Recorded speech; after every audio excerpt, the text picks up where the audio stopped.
বাংলাদেশে আগামী সংসদ নির্বাচনকে ঘিরে অন্তর্বর্তীকালীন সরকারের নেওয়া বিভিন্ন পদক্ষেপকে স্বাগত জানিয়েছে যুক্তরাষ্ট্র। এছাড়া নির্বাচন আয়োজনের সময় নির্ধারণের বিষয়ে যুক্তরাষ্ট্র পর্যবেক্ষণ অব্যাহত রাখবে বলেও জানিয়েছে দেশটি। স্থানীয় সময় বুধবার মার্কিন পররাষ্ট্র দপ্তরের নিয়মিত প্রেস ব্রিফিংয়ে দপ্তরের principal deputy spokes person Vedanta Patel এসব কথা বলেন। এদিনের ব্রিফিংয়ে গুমসহ নানা অপরাধে জড়িত থাকায় সাবেক প্রধানমন্ত্রী শেখ হাসিনার ওপর যুক্তরাষ্ট্রের নিষেধাজ্ঞা আরোপের প্রশ্নও উঠেছে। সেখানে হাসিনার বিরুদ্ধে গুমের সম্পৃক্ততা তদন্তে সমর্থন জানিয়েছে যুক্তরাষ্ট্র। এ বিষয়ে বেদান্ত প্যাটেল সাংবাদিকদের জানান, বাংলাদেশের তদন্ত কমিশনের রিপোর্ট উদ্ধৃত করে গুম নিয়ে রিপোর্ট প্রকাশ করেছে নিউ ইয়র্ক টাইমস।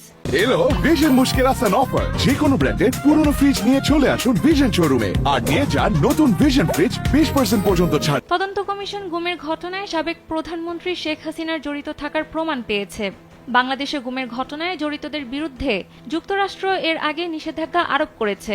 এ বিষয়ে তার মন্তব্য জানতে চাইলে তিনি জানান, গত 2 দশকে শত শত বাংলাদেশিকে জোরপূর্বক গুম করা হয়েছে।